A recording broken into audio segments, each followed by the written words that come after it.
guys, it's Kayla. And I'm Mark Allen. And this is our channel. Here we talk about all things Disney, as well as how to plan your Walt Disney World vacation. So if that interests you, hit that subscribe button and stay tuned.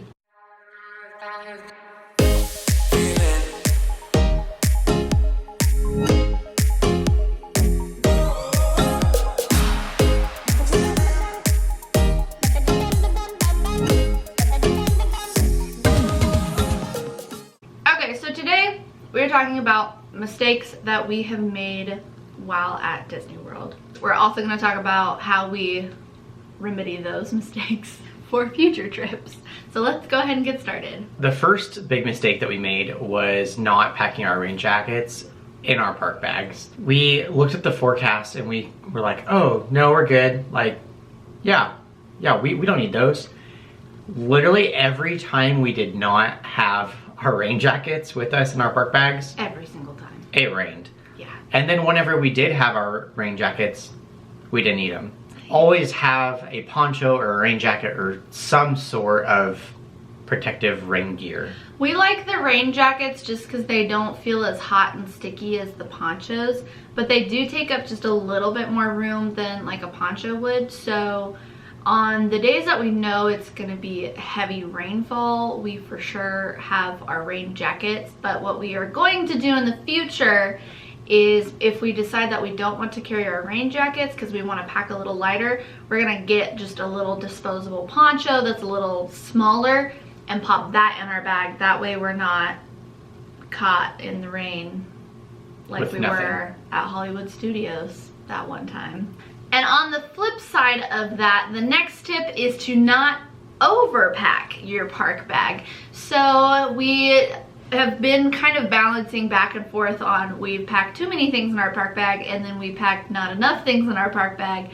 And so I think we finally gotten to a point where we have a good mix of what we actually need in the park. But I remember on that first trip, we watched all these different videos of like what you should have in your park bag and all these different blogs talking about it. We thought we would be really prepared, and so we had all kinds of first aid and Sharpies and I don't even know what all else we had in our bag, but we had so much stuff and it was just too much. It was too much. We were miserable. Yeah. It was so hot and our bag was so heavy, and like honestly we didn't even touch like any of that stuff. Like most of it we did not touch. So but we also had, it was basically like a full backpack. It was a sling backpack, but it was still, I mean, the size of a regular backpack, and it was just too much. Tip with this of how to not do this in the future: really think about what you will actually use on the park, not the things that you might need,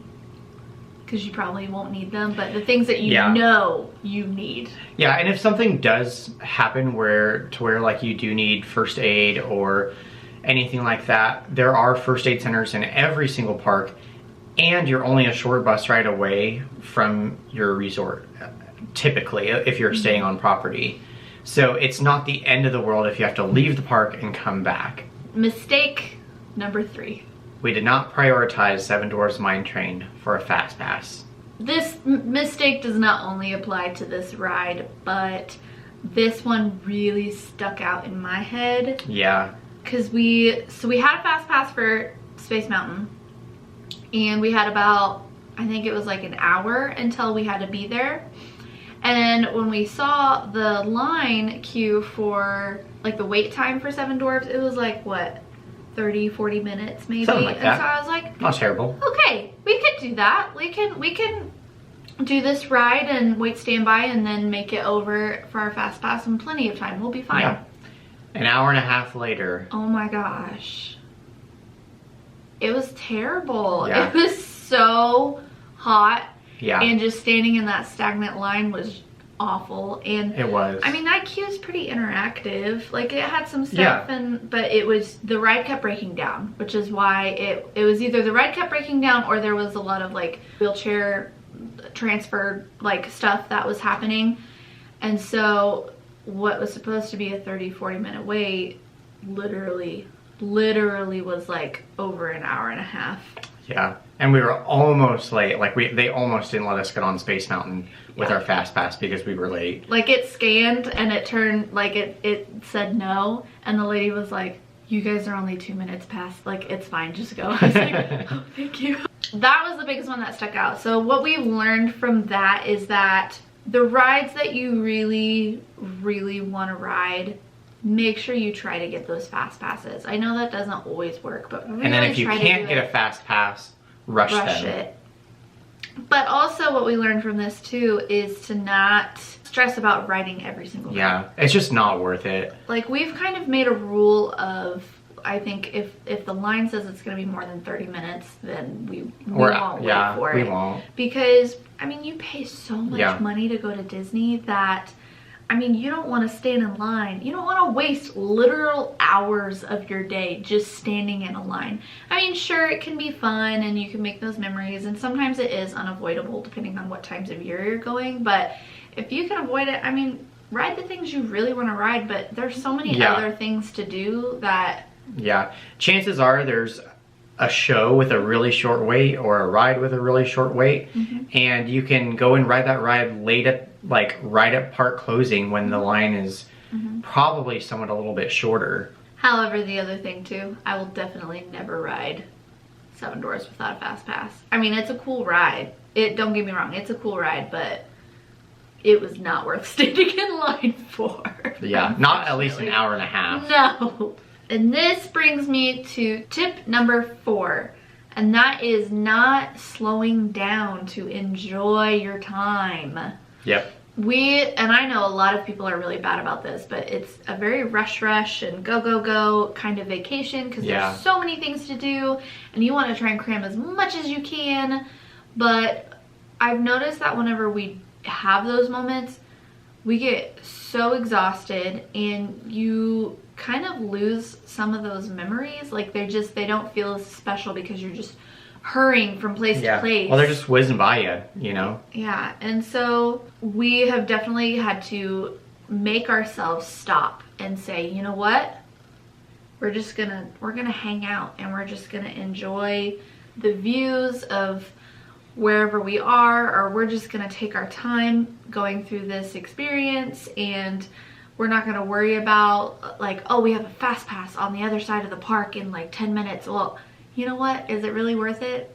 Probably not. We'll just enjoy what we're doing now, and if we get to that ride later, cool. If not, oh well. At least we were able to make some special memories just by taking your time. Yeah, I think it also has helped too because we have been to Disney World multiple times. Like it is easier for people that have been multiple times to kind of just go, okay, like we've done this. Do we want to do this time?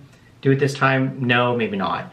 And so I think because of that factor, it is a little bit easier for us to slow down. Even on top of that too, I mean, even if you are only able to go one time, really think about and prioritize what are the things that are most important to you, because I mean, that's just it. You are not going to be able to do everything in one trip unless your trip is like a month long. Even still, you probably won't be able to do everything. Like, it's just not possible. And I think knowing that going into your trip, it's gonna make you okay. Yeah, you can't do everything. It's just physically impossible. All right, and that brings us to tip/mistake number 5 for us that we learned from, that we won't do it again, and that's to bring multiple pairs of shoes. Not just shoes, bring multiple pairs of tennis shoes. Yeah. I mean, we do a pretty good job of bringing multiple pairs of shoes, but I remember on this last trip specifically, I had all these different shoes I wanted to bring, but I didn't quite have room to bring 2 pairs of actual tennis shoes. And so I was like, you know what, I'm gonna save some space and I'll just bring the ones that I know feel really comfortable and it'll be fine. And oh my gosh, you guys, the blisters were terrible. Yeah. Literally, like, I would say probably for at least a month after that trip, my feet were peeling. Like, the whole entire bottom of my foot basically peeled off. It was disgusting. Sick. And it hurt. Like, it was not good. And I know, like, I brought shoes that were like sneakers. Like, they were comfortable, they just weren't they weren't actual like supportive tennis shoes, and so yeah, wearing those, it just, I don't know, it killed my feet. Yeah. And I, on the other hand, I did bring 2 pairs of tennis shoes, and I would alternate. Like sometimes we would go back to our resort in the afternoon just for a little bit, just to freshen up, change shoes, maybe change shirts or something like that. And just that change in shoes like halfway throughout the day, just it made it so much more bearable, especially because when we were there, it rained almost every single day. And so your shoes just get gross and wet and smelly and ugh. Well, and I even remember like when we would go back to the hotel to change shoes and do stuff like that, I would already be wearing my good tennis shoes and my feet already kind of hurt. And so I was like, well, I could change into a different pair of shoes, but the only other shoes that I really brought were like, I mean, they were sneakers, but they weren't as comfortable. And so I was like, well, I guess I'll just stick with these shoes. And yeah, so in the future, I'm not skimping on space. I'm bringing the other pair of tennis shoes, so at least that I have options. And then if I have room for the cute shoes, then I'll bring those. All right, well, those were our top 5 mistakes that we've made at Disney World. What are some mistakes that you guys have made, and how do you make sure that you don't make those mistakes again? Leave those down in the comments below. And if you like this video, be sure to give us a big thumbs up and consider subscribing and hitting that bell notification. That way you are notified every time we upload a new video, especially since we are getting ready to go back to Disney World in October. So be on the lookout for those in the future. So other than that, that's it. We'll see you next time. Bye. Bye.